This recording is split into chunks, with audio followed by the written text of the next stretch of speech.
Mind about that cyberpunk sim. I don't know. I just wasn't like thrilled about it, and I didn't really want to go back and do more of it. So sorry about that. Also, my cat is like just trying to sleep right on top of my keyboard, so it's causing a little bit of technical difficulties here on my end. And I don't want to kick him off. Mango. Alright, great. I have control again. He was literally making my avatar walk.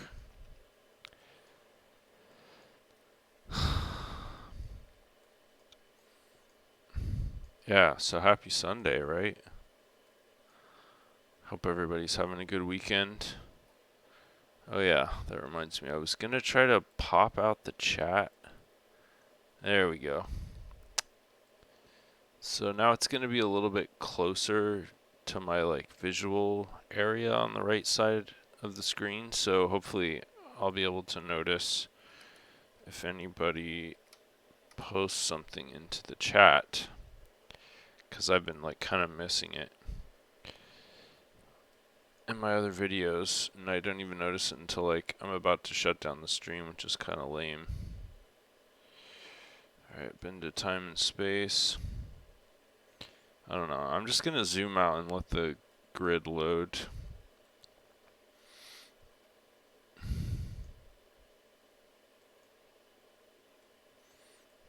Get these little like colonies way out here in the middle of nowhere. Like, look at this. This is like, I think, the farthest northeast corner. York University. Alright, they put all the university sims like way the hell out here in the middle of nowhere. It's kind of funny. Animesh.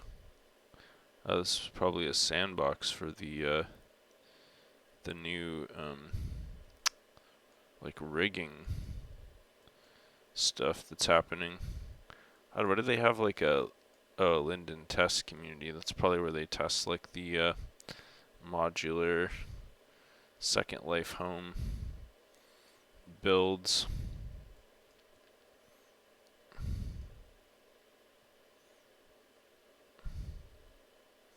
There's a lot of remote islands out here. I kind of wonder, like, I don't know if you can see this because of the JPEG compression, like in the video stream, but there's like a boundary here.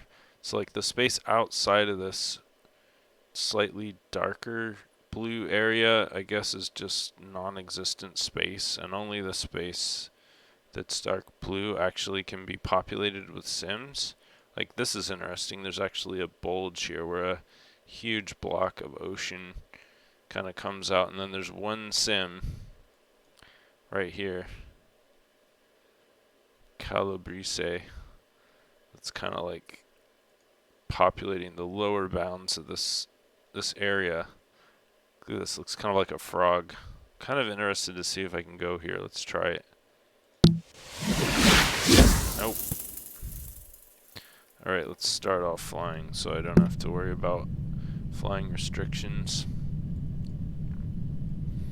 But it's kind of cool to see how they have a margin here of a huge land area. Like, if these sims are 1024 by 1024, I can't remember the exact dimensions. I should have this memorized, but I don't, oddly enough. So if each of these little sims is a 1024 block, this is like,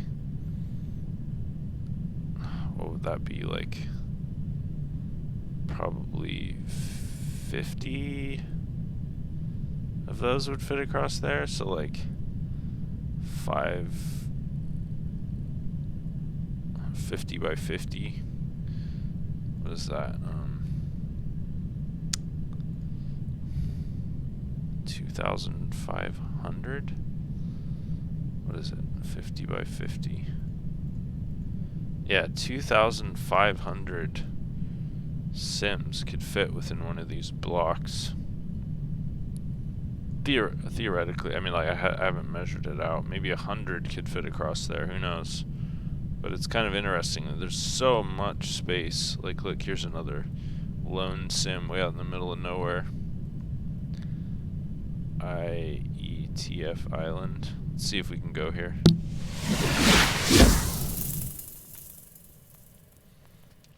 So this, I would say, likely is some kind of a Linden sim. Let's see what it says here. Linden Lab is loaning. I don't know what IETF is. I'm gonna copy this and just do a quick search and see what I can come up with. Internet Engineering Task Force. Oh, okay. Well, that's kind of cool. So this is sort of like, I don't know, was that Tim Berners-Lee, kind of?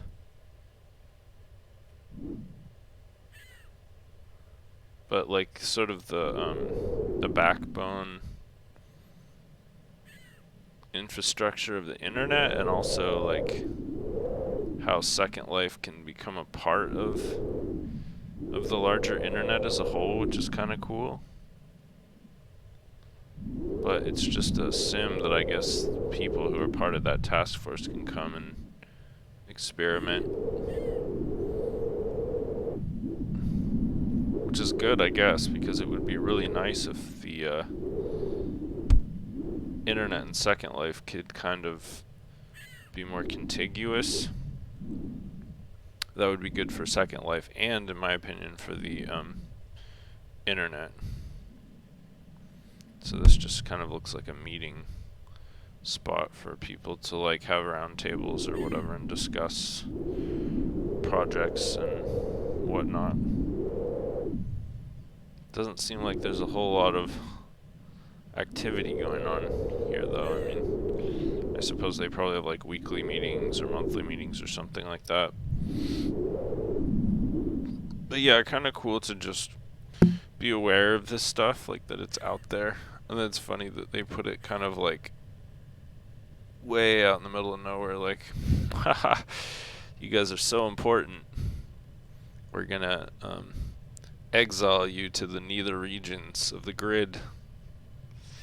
But alternately, they may put stuff way out there in the middle of nowhere just so that it's off the beaten path, sort of, and then they don't have to worry about so many hapless yokels like Neo Toy Story coming along and investigating or disrupting their meetings.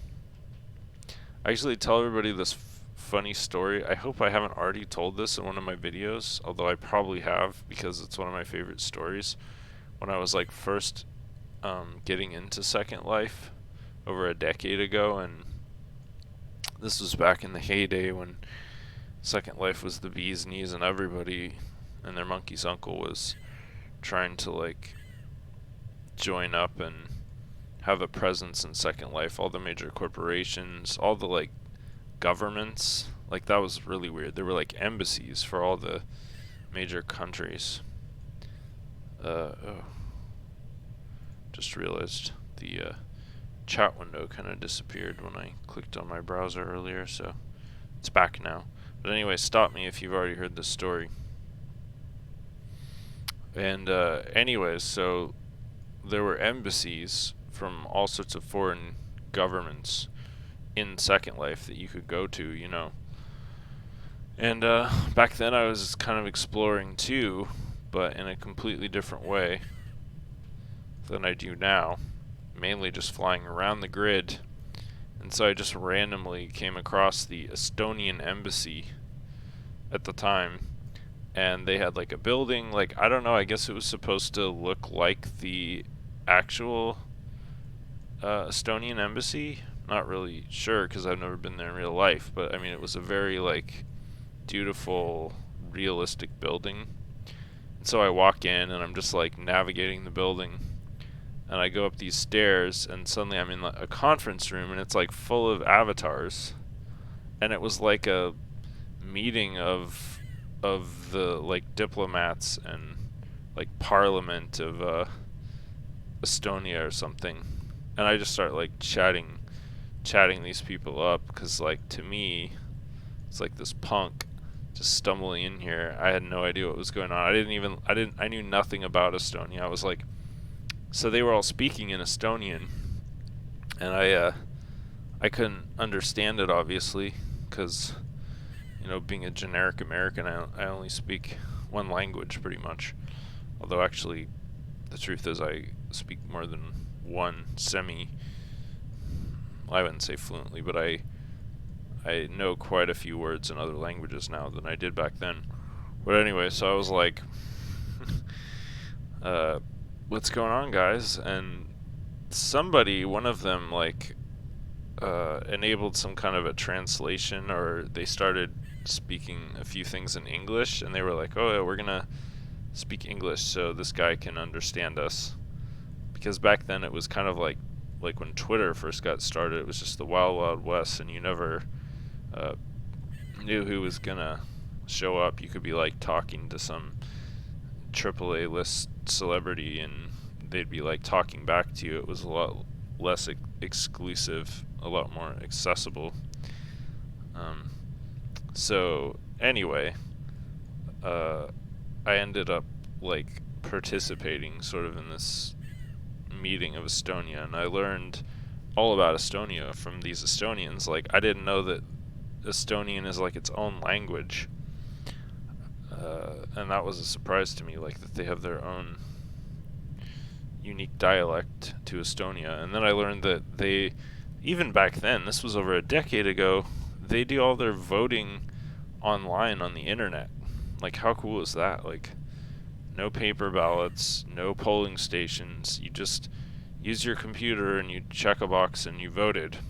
I'm gonna try to see if I can go to Forest Cove here.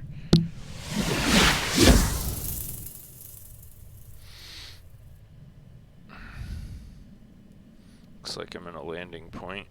Let's see if flying is turned off. No, just building and pushing. Wow. It's a nice prop.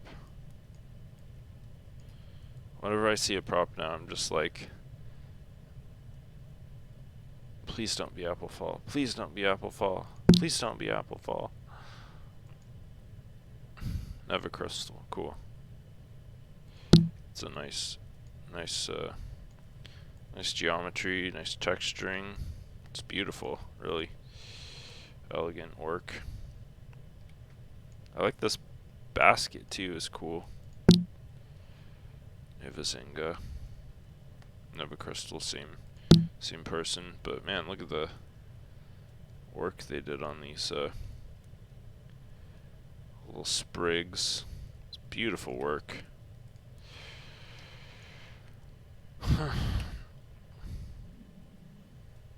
Yeah, I miss those days of early Second Life when you could see exciting stuff like that. And I mean, you still see exciting stuff. It's just not quite. There's not as much involvement with the larger community. Second Life is sort of retreated back into its very like elite and olive tree. It's pretty nice. Takes a lot of work to get an olive tree to look that pulled together. Honestly, they are a real pain in the ass. Ugh, oh my god. Yep, Apple Fall, you guessed it. Alright, what do we got over here? Graystone Manor. Okay, so there's some kind of like... Oh, there it is. It's across the this bridge. Visitor number 77. Wow. Not a lot of traffic then, huh?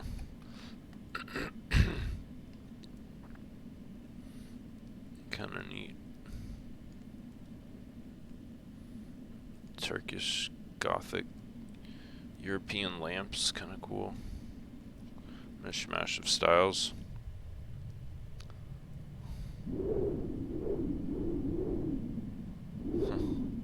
I gotta say, I never get tired of seeing fountains in Second Life, ever. I just love fountains. I love, technically in landscaping, they call these water features, which I think is so great. like a fish pond or whatever the hell, any kind of, oh, that's a nice like artichoke-y kind of motif on the top there. It's really hard to create realistic fountains though in video games, you know, because water are one of the most dynamic substances you'll probably see simulated in a virtual world. They can do a lot with shaders now, advanced shaders, to synthesize the dynamic physical complexities of fluids and how they operate, but Second Life hasn't quite progressed to that level yet, so what you get is these simulations of fluids using party tricks like normal maps, and I don't know, there's lots of different things you can do to try to simulate fluids, transparencies and stuff. This is a pretty good one, although like, I don't know. It's better than average, I'll say. So here's the Graystone Manor, which really does look like literal gray stone. Nice architecture. Someone spent a lot of time breaking this up into chunks and then texturing those individual chunks. Good topology.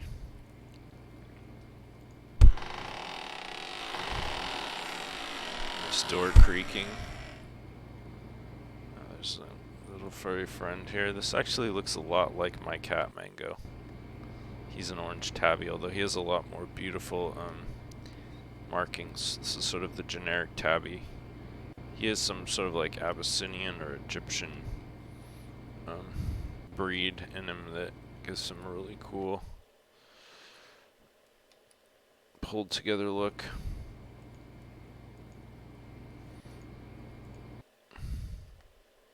Only the front door creaks apparently.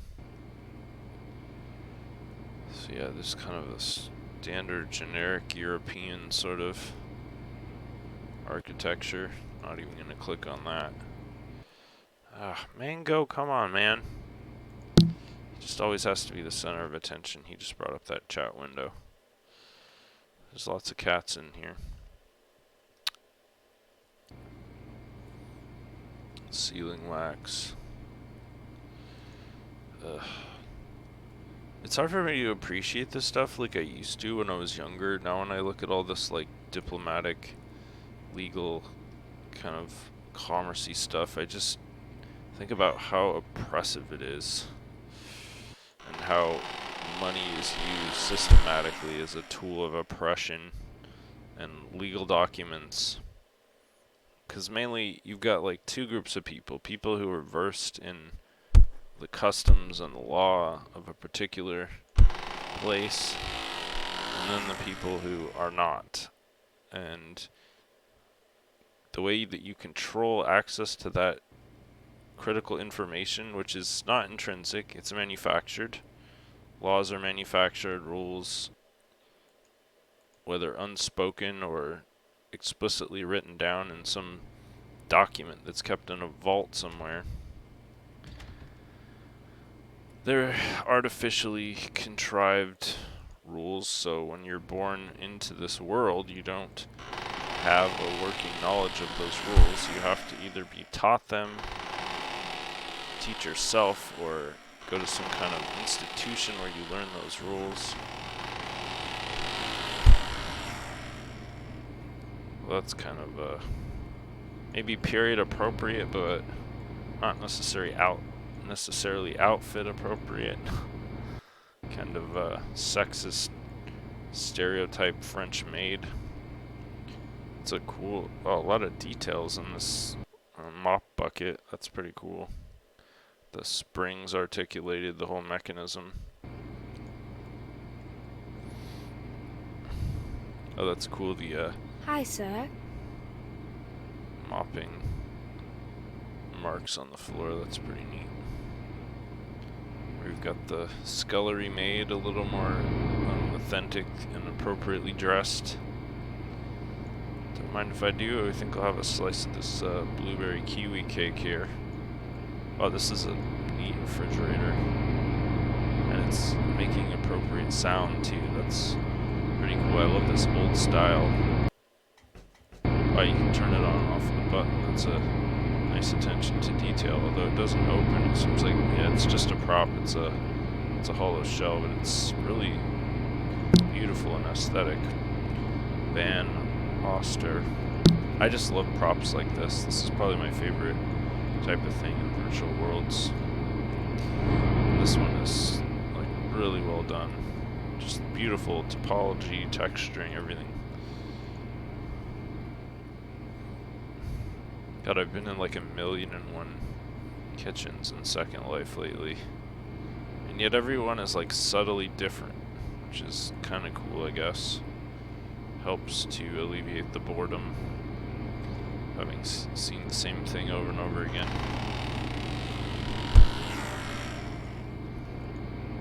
That door doesn't open.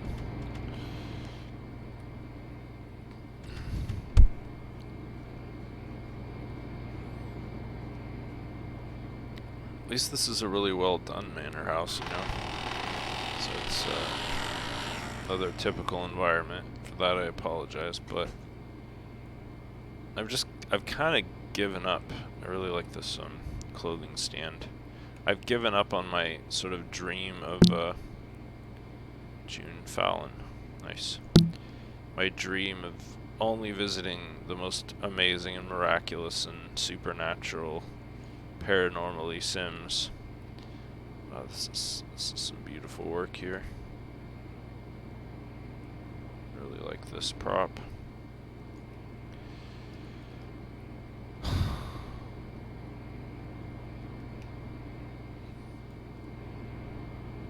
Yeah, there just aren't enough, and like I don't want to be like spending 10 minutes of every video just like searching the grid for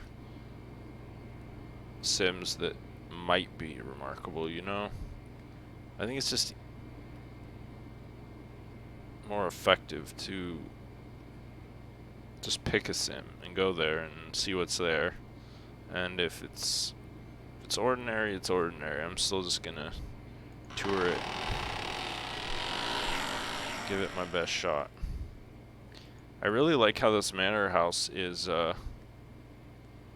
more or less fully furnished, which I've remarked upon in several videos now that it's not super common for buildings in Second Life to be fully furnished.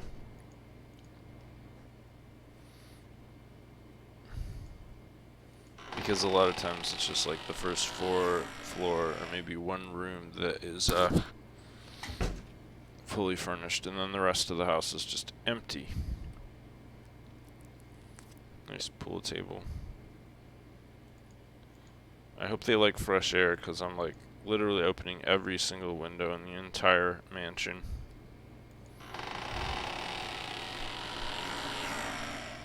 That's cool, a 3D world map. Whoa. That's a neat piece of artwork. Got all the states and stuff in there. Who made this?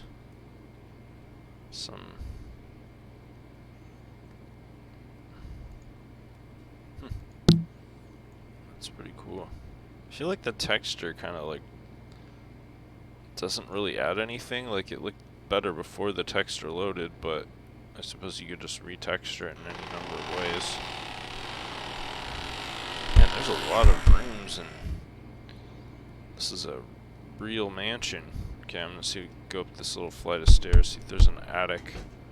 I don't even know what floor I'm on, but I'm pretty high up there right now. Oh, so this is literally the top floor, I suppose. Yeah, ooh, cool. I'm in like the little like round castle tower kind of. I know there's I know so much about architecture, but like the terminology still escapes me, even though I have this book. It's called like the language of buildings or something like that, where it's pretty much just a breakdown of every single cultural structure throughout history, and then names of all of the various architectural elements. There's just too many to memorize. So yeah, we're getting the scenario I talked about earlier. Up here in the upper floor is basically just completely empty because, of course, nobody except for yours truly is ever gonna explore this extensively in a build in Second Life. I think I did a pretty good job of navigating the structure, though. I think I hit every single room without any, like, double backs.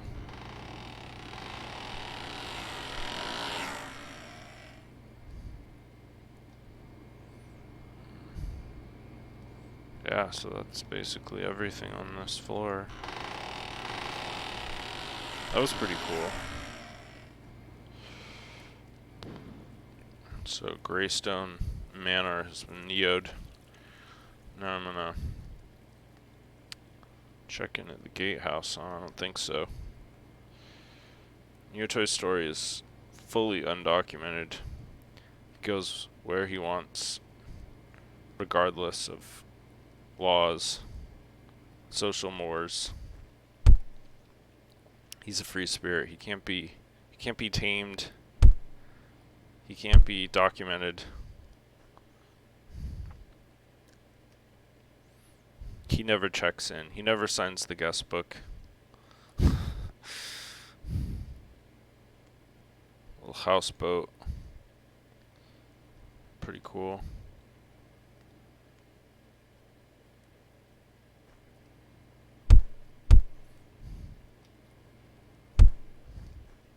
Houseboats not super common in Second Life. I've seen a few now, but like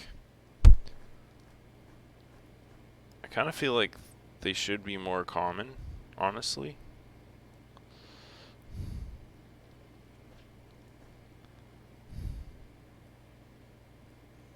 Ugh, I cannot stand those dogs. That breed is just no thank you. Alright, so back on the sort of mainland area here. What do we got here?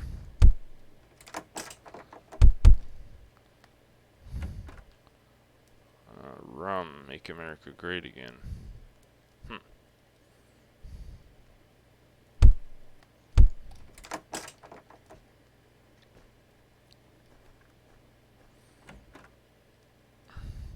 feel like if everybody just drank a barrel of rum, that would probably get better results than the current administration. Because, like, at least if you're drunk, you're not, like, starting any wars or destroying the environment, necessarily. Or at least not an accelerated destruction.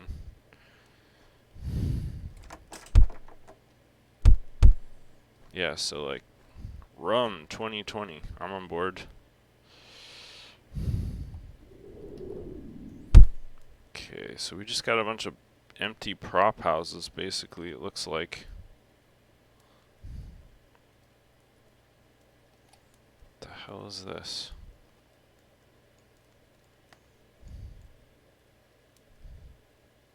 Like a bottle of champagne or something buried in the wheelbarrow. Potting soil.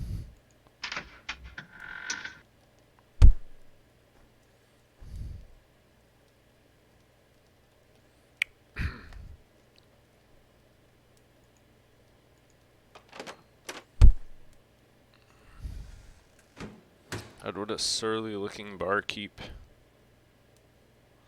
Murdoch, huh? I like the scripting. How, like, pretty much every major building I've gone into has had, like, a, other wine rack is sideways. It's funny. It's had, like, these, fake avatars that are like greeter bots that actually like ask you questions and stuff. See if I can rob the register. No money.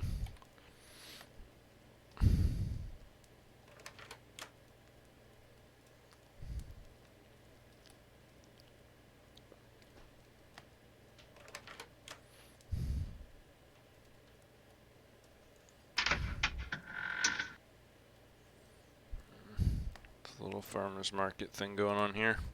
Oh, this is cool. Wow, those are some rough ass textures.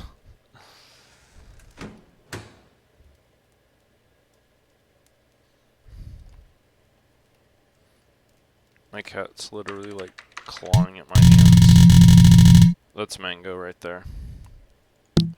Sorry, Mango, I'm not gonna authorize your ridiculous chatting message of 00 dot.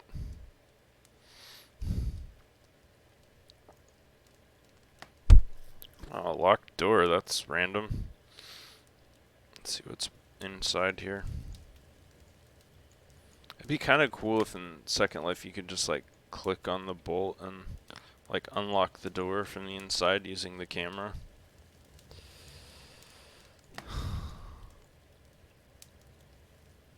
So, doesn't look like a very high security situation here. Just some nice looking props, more or less.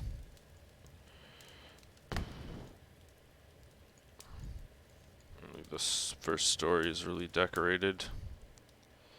That's bizarre though that there was just like one locked building on in the little village. So they're getting a lot of mileage out of this fountain here. It's the second one. Pretty good job on the landscaping overall. Like, it's a bit sparse in places, definitely, but at the same time, like, I don't really feel like I'm in a barren wasteland. I mean, I do when I go inside these buildings, but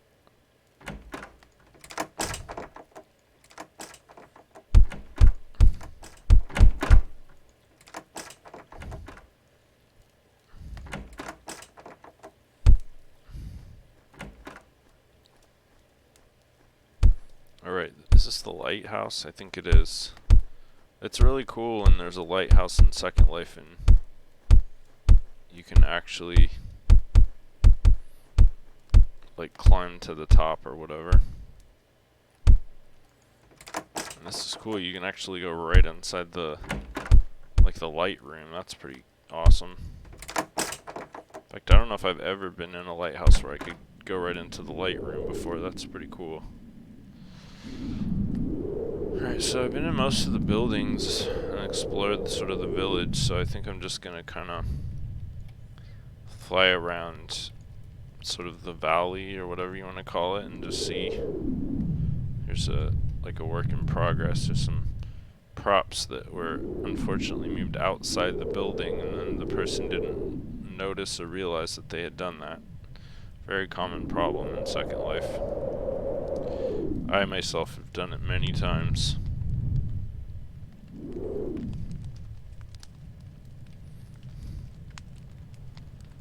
This is a nice little like prop area thing. Bikini on the rearview mirror. Fishing tackle. I like the articulation on that fish hook is pretty nice. Little burn barrel to grill your rainbow trout or whatever the hell you would catch in this lake. An international airport? I don't think so. What is this? Mango! Alright, that was my cat. So there's some kind of a board game down here on the ground. Looks like it could be fun. Like pirate chess. Oh cool, there's even instructions on how to play. I'm not really interested in playing a board game in the middle of a live stream, though. See, I feel like this runway might just be a little bit short. Especially for an international airport.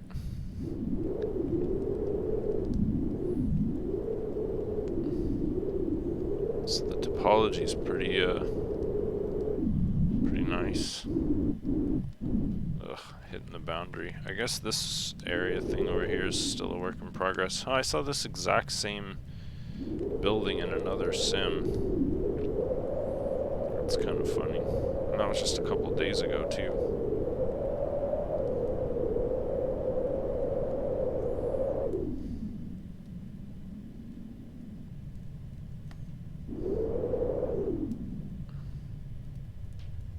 I've seen just about everything in this sim. Could be a few little like hidden tidbits out here somewhere, but I don't know. Probably just gonna be retreading the same ground.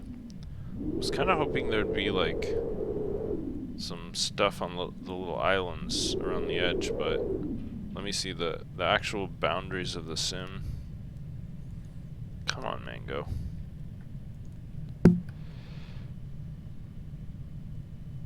Yeah, the boundaries of the sim go right up to the edge of like the mountain line and stuff, so not really gonna be able to explore out there, and similarly you wouldn't really be able to build something.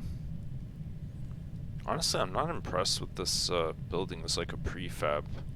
I don't see why it would be so popular that it would be on multiple sims, but it's probably a freebie given how much time and effort it takes to build structures like that in Second Life. It's kind of hard to find free versions on the marketplace. So yeah, so this Graystone Manor, I'm gonna copy and paste this into the chat, so if you want to visit it, you can. Let's see, how long have I been streaming for? 37 minutes, so I still got 20 minutes. I think I'm going to see if I can find another sim. My appetite for exploration has not yet been slaked.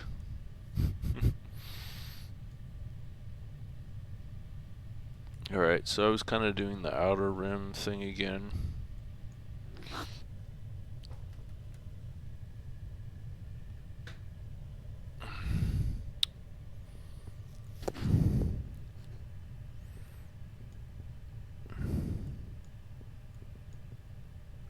Just imagine trying to systematically visit all these sims.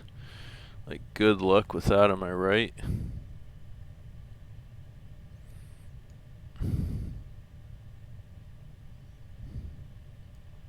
A few live streams back I posted a link to that person who does like the sim census, and I highly recommend checking that out if you're interested in sort of the turnover and the churn of sims in Second Life. Okay, this one looks interesting. Talara. Alright, let's see if we can go here. Damn, that's a real shame, because that looked like some kind of really cool sci-fi fantasy sim, like with those very atypical colors, blues and blacks and pinks. It's too bad that it's restricted. Wow, look at all the traffic on this. This is a pretty Hathian Devil's Pocket, black bottom. I wonder what this is. This is kind of interesting. I'm very reticent to go here because of the fact that it's so many sims. I much prefer the sort of like one-off experiences, but I don't know, I only have like 20 minutes left, so might be worth it just to check this out. It's pretty obviously like an urban city type thing. Let's see.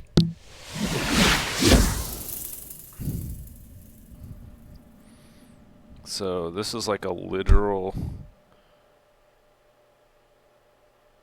experience simulation. Pretty crazy. It's like a HUD, and you like have to register and stuff. Wow. Urban college roleplay? Oh my god. This is taking Second Life to a whole new level.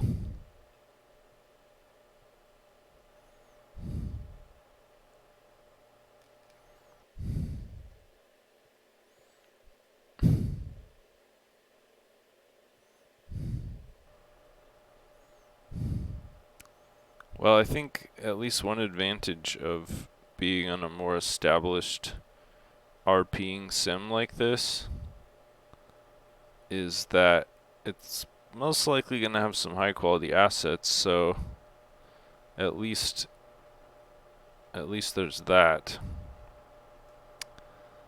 Also, there's going to be a lot of avatars because it seemed like there was quite a bit of traffic, so that'll be cool too, because you don't very often get to see other residents or second lifers in my videos, because I tend to kind of avoid populated sims, but since this sim has a little bit of traffic, it'll be kind of cool.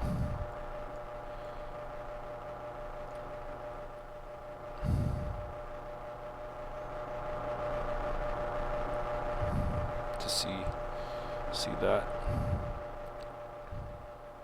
This is like the gauntlet. They're forcing me to go through all their shops. Down to the crack den, huh? I'd like to go down to the crack den, but the elevator isn't opening. Maybe you need the oh wow, this is like a skybox, huh? And I can't teleport outside of it because there's a landing spot, so anywhere I teleport on the sim is gonna immediately take me back to the spot that I was just at, and it's too high to reach the ground, so I can't get any objects to that's kind of a shame. So I don't know, exploration's kind of at a standstill on the sim, although honestly I'm not super excited about it. Shop landmark. There might be, no, that's just some sex shop, never mind. Alright, so this one's a bust basically. I mean, what I could do is try to teleport into one of the other sims that were part of that complex, so maybe they would have a landing point that would allow me to access the ground installation, but I don't really want to go to that much trouble. Honestly, it just seemed kind of mediocre to me. And I've never been super interested in the like heavy RPing sims. I mean, I understand that Second Life is ideally suited for that kind of thing, but at the same time, I don't know. To me, it just defeats the purpose of Second Life a little. Like, you have this potential to maximize your creativity in Second Life, and then like you're basically just taking that away from yourself immediately by participating in an RP sim, like imposing a bunch of rules. Alright, dandelion, I'm gonna try this.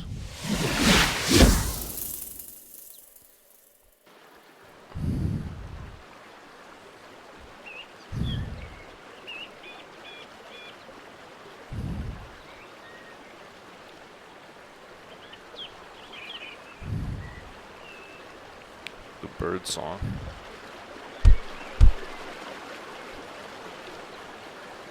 Oh, this is that same modular river kit that I saw. I actually found this on the marketplace the other day after I was on one of the sims. Oh, is this actually pushing me?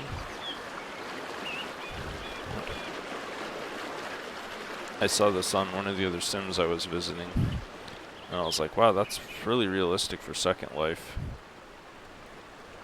And then like a day later I found it completely randomly on the marketplace when I was just looking at the most popular items. So yeah, that's kind of how it all works. Dandelion Dreamland. I never read these. I usually just close them immediately. I should probably read those occasionally, but I don't know, that's just not how I quote-unquote play Second Life. And I'm never like invested in any of these sims. It's not like I'm probably never going to come back here. Like this little path going down there. It's very tempting. I want to follow that path, but I also want to go across this bridge and then check out that treehouse. Yeah, whippoorwill.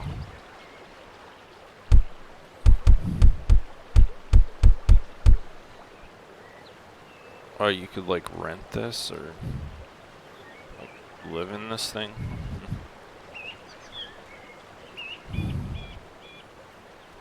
I guess I do get a little bit more disappointed as time goes on with this kind of thing in Second Life, because you know this is like a prefab they bought off the marketplace. It's not like an original creation. Oh, they turned off flying. It's kind of a drag. Gonna make exploration a little more difficult. I think I'm just gonna go over the waterfall here. What are the nice things about being an indestructible virtual creature in a virtual world? You can just dive off of waterfalls with impunity. Although I seem to actually be stuck. Oh my god, seriously? Alright then. Just had to do a little point-to-point TP there to get unstuck from the ghosted topology of that waterfall. You won't ever hear those words in real life. Okay, so the door's locked. It looks like I can just walk right over the fence, which is cool.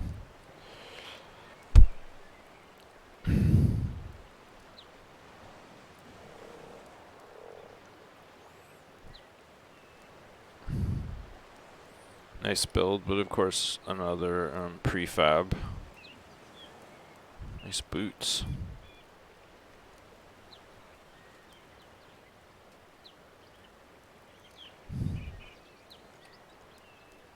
Huh. The boots and the rug are like one item. Vespertine. Yeah, here we go. Concept, furniture and prefabs. Like there's the box like right outside. Like often they'll call these like a reser. So when you buy like a prefab like this house on the marketplace, then when you want to res it in the world, you just drop that box down and click on the box and it like unpacks everything.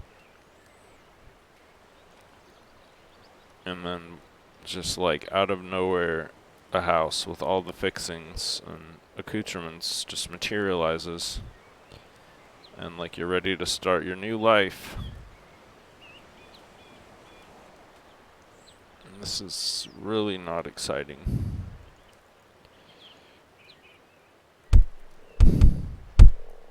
It's a good location though.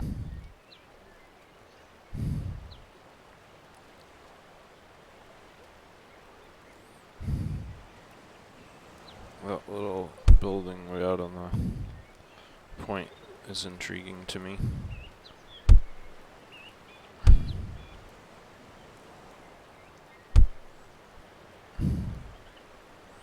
Kind of tempted to use my little trick to turn flying on, but at the same time, I don't really want to go to the trouble.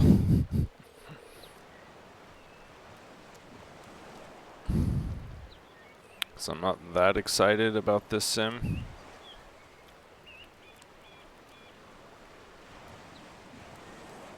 Although honestly, I don't know if I can tolerate this incredibly slow pace I'm being forced to move around at. Uh-oh, we have some private property over here. Unfortunately, Neo Toy Story can only read Neotonian, so he can't read English. He has no idea what that sign said.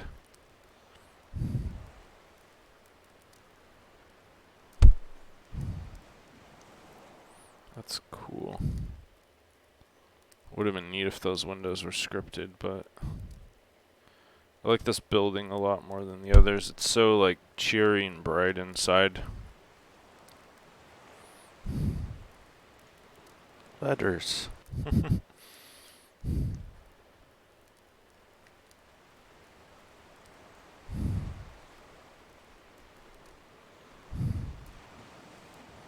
I just had an uncanny valley moment, and also like a extreme surreality moment where I was just like intensely aware of how weird and surreal it is that like within the byte code of Second Life, I'm like wandering on this fake ground and there's like a couple of mattresses on a virtual cliffside. Just really messed with my head. And then here's like a car stereo, skybox radio. It's like pulled out of I don't know, it's just so weird to think that all this exists on a hard drive somewhere. And yet like it's in a very sincere attempt to simulate a certain type of reality. A very specific terrestrial reality.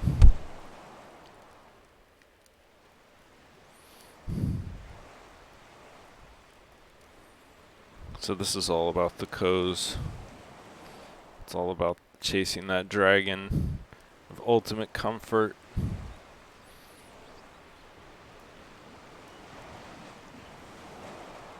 Hammock density is off the charts. And a dancing pavilion. Nautical. I love nautical stuff, so at least this is a little more fun to me than, these are neat. Although I've never seen glass floats, is what I'm kind of assuming these are. Glass floats where the rope actually like cuts into the glass. That's kind of intriguing. This whole thing is a beach bar. It's like one unit, like all this stuff. That treasure chest is pretty nice. Very realistic gold coins in there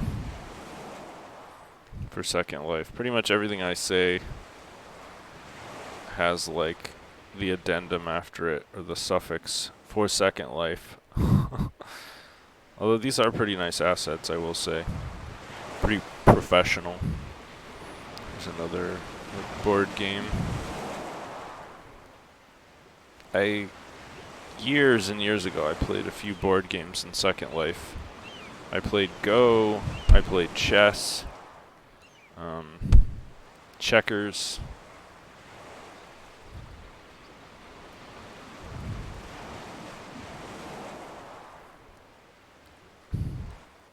But I don't think I've played any of the more sophisticated, unique to Second Life games, but it's kind of cool that they exist.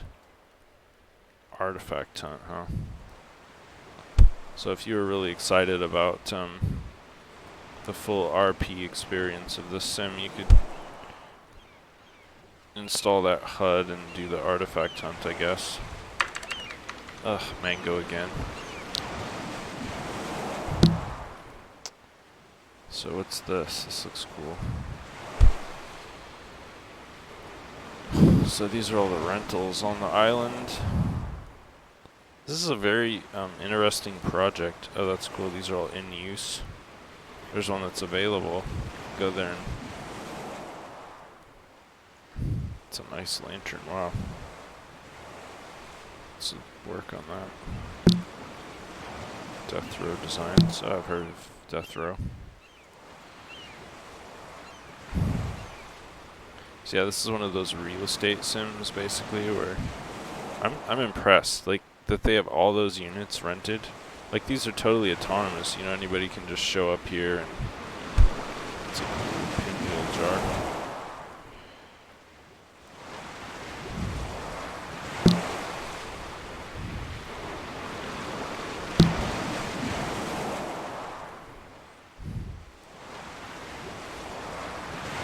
So yeah, you just like find one of those rentals randomly or not, and click on the little like interface thing, and then it sort of like temporarily leases it to you, and then you kind of like can live there, you know, quote unquote live there, whatever that means, like rezzing items, and then you become part of this like super surreal virtual community within Second Life. You've got like these neighbors that you may never meet. I mean, let's see if there's anybody on this map right now. I'm curious. So yeah, look, there's not even a single other avatar on this entire sim. There's no green dots. And it looked like there was about maybe 16 different residences that, and about, let's see, about 15 of them were being quote unquote rented. So kind of interesting, like really weird. It's bizarre. Like, how does this stuff function? How does it exist? It's very strange. How do people inhabit these spaces? How do they feel at home here? Like make this environment their virtual home in Second Life. Like my brain doesn't even have the capacity to like understand how this could work. And yet somehow, and not only has it been working, but it's been like thriving in its own little secret corner of the internet for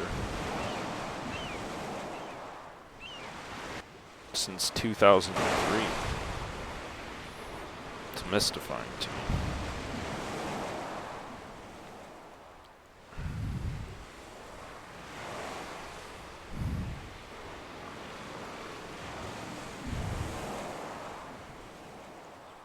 So I'd say, in terms of realism, this sim is like a 6 or 7 out of 10. It's kind of a stylized surreality to all these props. I mean, it's very obvious what they all are, but most of them are just a little bit less than believable, I guess you would say. Let's see if I can climb this wall. If I can't climb it, I'm gonna have to use my little hack to see if I can fly out of here. Luckily, Neo Toy Story's unbelievably sticky white shoes were somehow able to climb up that almost sheer face. Alright, come on, you can make it up those stairs. He struggles with stairs though, just like Claptrap. And the door won't even open. All the way up here, and the door won't even open. So this is probably another one of the rentals. I gotta say, even though they're all just boring prefabs, I'm kind of impressed with the diversity. I mean, it's all within this a similar like scheme. BDSM steamer trunk. Oh god, I'm not clicking on that again. Oh, those are beautiful candles. Keisha Ravnik. Look at the bake job on there. It's so subtle, but it's like so, like, I mean, those are hard baked textures. That's not simulated, but it really, really, really reads incredibly realistically as a candle with like the diffusion and everything. Let's see what else is in here. Just more cozy cozy relaxation spots, pretty much. That's a little bit more realistic and cool than most lighthouses in Second Life. But it's just a prop, it's not like it serves any real function. Oh, there's like a houseboat down there. I'm gonna see if I can just take a little shortcut here. Oh no. Oh, classic. Classic. There's a jump key in Second Life. Check this out. Talk about sticky feet. Look at him just go up that sheer cliff like it's nothing. I love that. Any game that has that level of traction for the avatar's feet is a friend of mine. So let's see, what is this? The second houseboat I've been in today, and like on a completely different sim. Oh wow, I love these chairs. Those pastels are just so vibrant. I don't know, there's something delicious about them. I want to like start eating the wood. Tegan Saren, huh? Good job, Tegan. It's just a beautiful, beautiful, elegant build too. Honestly, for that whole furniture set right there. Nothing's interactive. Let's see if the loft is furnished. Home sweet home. Is that French? Cool. Phone scripted. That was a very nice ring too. A lot of times I feel like I'm in a Pier 1 or an IKEA or something when I'm wandering through these aesthetic builds in Second Life, because they're just like, I don't know, there's just something very familiar about all the accoutrements and stuff. Like, there's sort of a too perfect quality to them, I guess. Okay, let's see if I can.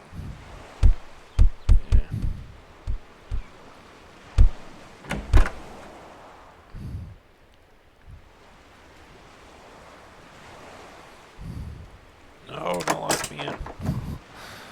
Alright, guess I've seen everything on this part of the island. Alright, I think I will actually use my little flying hack, because I definitely don't want to go up all those stairs. So I'm going to, for those of you who haven't seen this already, I want to quickly give you the like pro tip thing. So you go up to your address bar here. This is the SLURL, which is like a web address but for a virtual point in space in 3 dimensions. Then you go, like, you can just teleport out of here to wherever the hell you want after you've copied that SLURL. But you want to find a sim that has flying turned on, which is this. Normally it'll show up here if you can't fly with one of those little red X's. So you hit the F key to fly, and then once you're in the air, you can just paste that URL right back into the address bar and hit enter. It will take you back to the exact coordinates that you copied.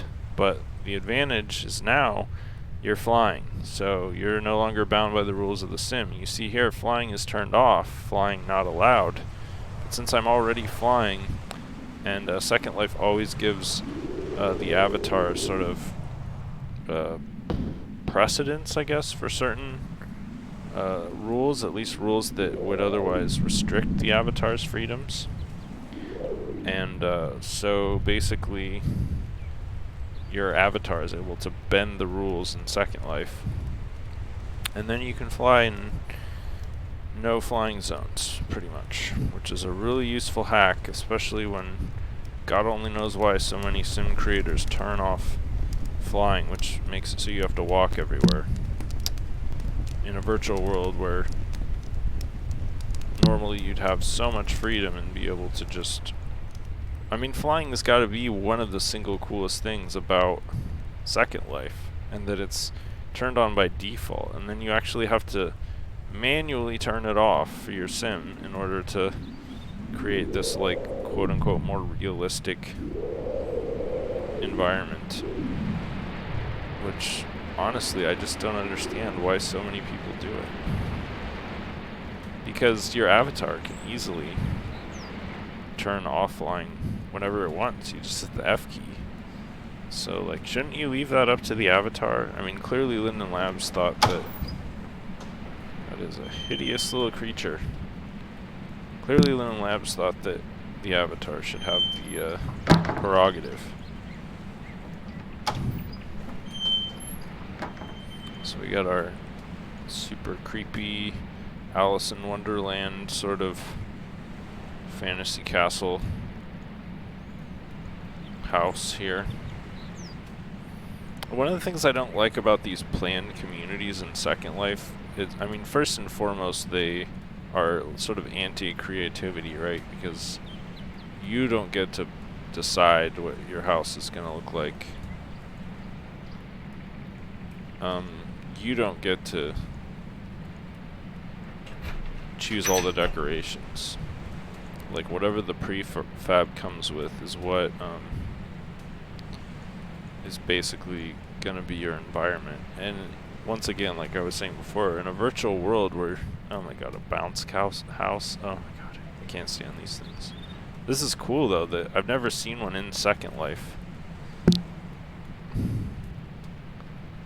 I am really tempted to try this out. Like, is it scripted? Doesn't look like it. Oh, there's a lot of buildings on this. So yeah, see, here's one of the little interface kiosks that lets you rent a property, and I'm just, oh cool, wow. So this is sophisticated. Like, this pink zone here is like the progress bar, right? So when you rent or lease or whatever the D.D. Wales farmhouse, you get 4 weeks. You know, you get a full month, and then as the time is passing and your money's running out that you paid to own that place, this progress bar ticks down. Like, if I wanted to come in here and like scoop up this place and like get it before the current owner had a chance to renew, I could like wait until the last second when that bar ran out and then rent it really quickly and like evict them from their house or whatever. I mean, if I was evil. This is pretty cool, this willow. Oh hey, this is what is the name of that person? Damn it. I was just at that sim the other day and their stuff was all over. Yeah, IBI, duh. How could I forget that, right? But really nice props. Willow scions and a galvanized bucket. That's pretty cool. So this is the farmhouse. And it's currently being rented by someone. I didn't really like notice if that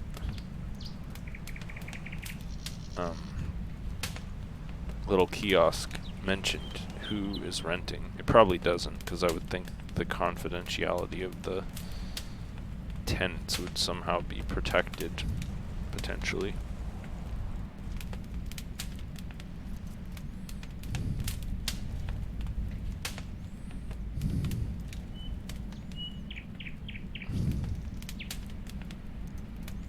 Cat is, a rabbit or something is stuck. Oh yeah, there it is. Your poor cat is wedged into your bookcase. I think it tried to teleport and there was an accident. You should probably notify the vet immediately if you want your cat to survive. So one thing I will say about this sim, it's been kind of fun because I like how widely distributed the rentals are, which is kind of cool. And the quality is fairly decent. An animated pelican. Lautlos. It's pretty cool.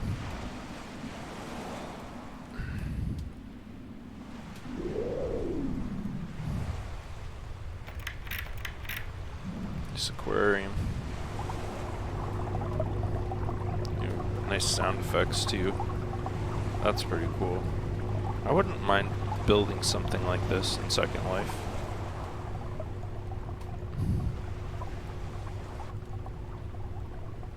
Just a prop guitar. I'm not super surprised at how sparsely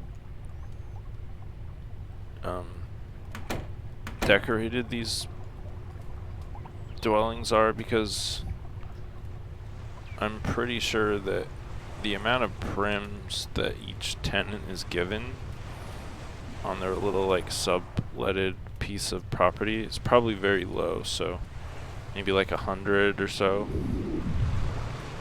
So that means that they can only populate their little house with so many items. Did I see this one already? Not sure. It's kind of cool also to see how, like, I wouldn't say characteristic, that's not the right word, but each one of these rentals that I've been into has been pretty distinctive. That's the word I was looking for. Like, just the props. I mean, there's a certain degree of individuality, you know, whatever the tenant can supply from their own inventory. But like, when you go into one of these places, it looks pretty oh, there must be like a trillion BDSM, like tacky BDSM images in Second Life inventory. So that's a really realistic bubble texture. Like, I feel like, I mean, the topology makes it look more real than it would otherwise, but that really looks realistic, aside from the fact that it's not moving at all, which admittedly bubbles don't move a super dramatic amount in a bubble bath. But yeah, when you go into one of these rentals, you can tell that like an individual lives there. They're not all cookie cutter. Each one has its own sort of slightly unique aesthetic.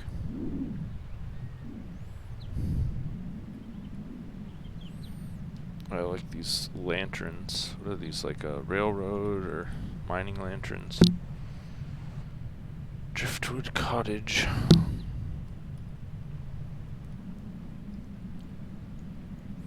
I'm actually really curious now to see like which rental, because I think there was just one and it was in the middle of the island, but which one is not being rented?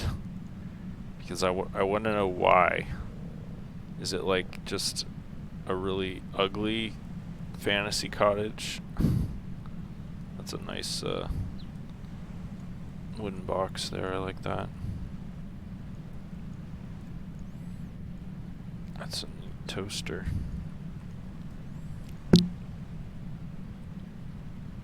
Retro toaster.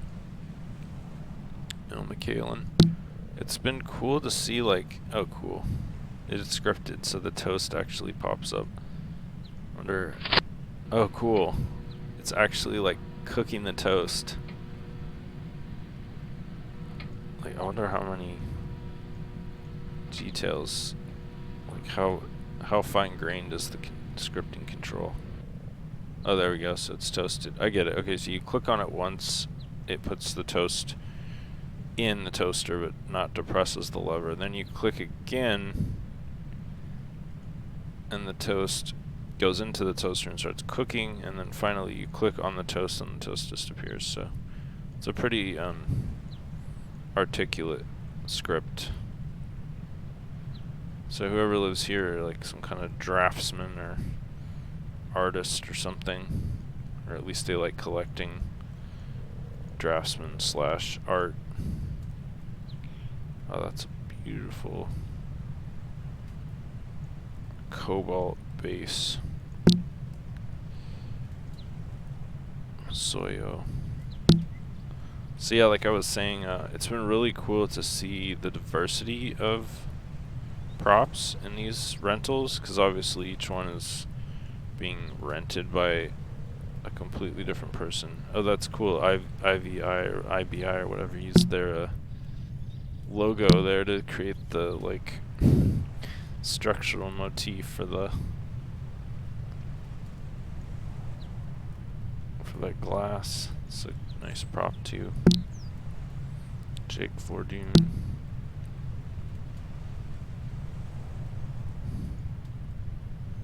So yeah, pretty cozy little surf shack there.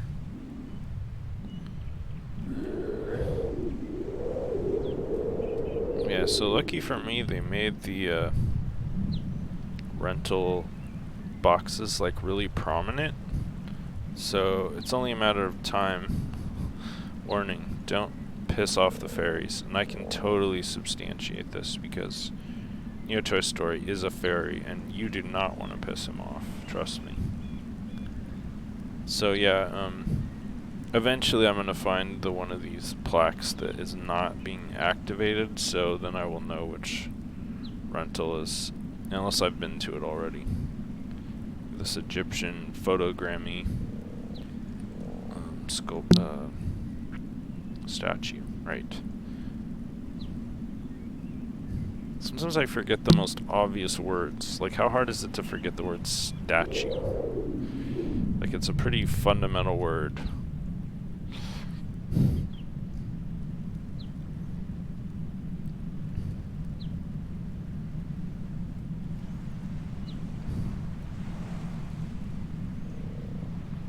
Little personal hot spring there.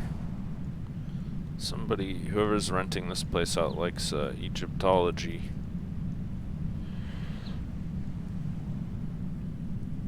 Yeah, what is this? Tatami mat? Like, one of those Japanese. A nice clock.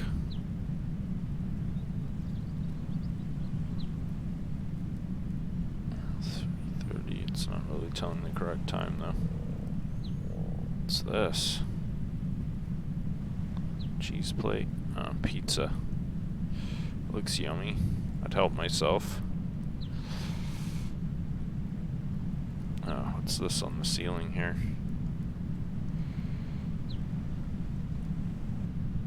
Oh, wow. That is some that is some tacky fantasy art right there.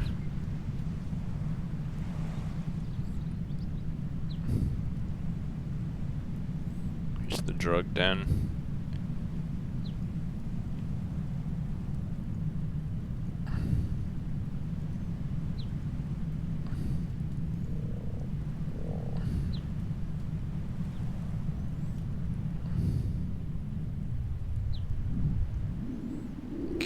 I've seen enough of that one. This is cool that it has a little, like, obviously the main draw of this whole sim is the landscaping. It's not just the little picturesque dwellings. It's all the work that the sim creator put into creating these little like spots like this. I find it kind of weird though that it's like it's supposed to be a community of sorts, but hey, I'm right back where I started. But the buildings are so far apart that I don't feel like the neighbors would ever rarely run into each other. I mean, I can't imagine people are like exploring the island very frequently either. Which is like, why would you wanna rent a place on an island where like, oh, here we go, maybe this is where that central rental is, like it's a cave or something. This kind of looks like a dwelling. I think this is a dwelling. It's like the bear cave.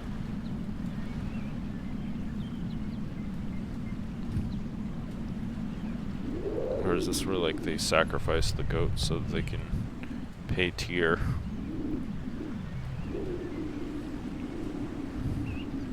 There's an actual hot spring. Little Stonehenge-y kind of car in there. Huh. I didn't see one of those rental markers outside of this cave, so I'm not sure if it's an actual residence. Oh, here we go. I think this is it. The treehouse, the first one I looked at. Yeah. Yeah. So this one's the available one. It's the treehouse right in the middle. I guess, I don't know, it's too small. Maybe. It is pretty small. It looks like one of the smallest.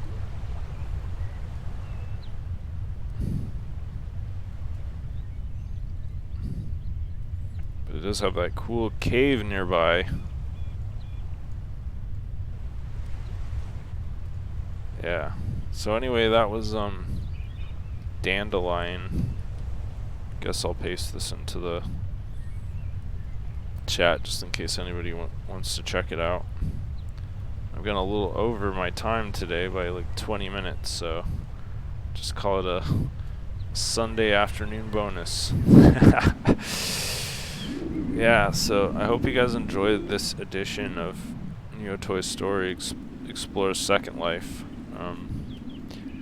Have a good rest of your weekends, and I'll catch you next time.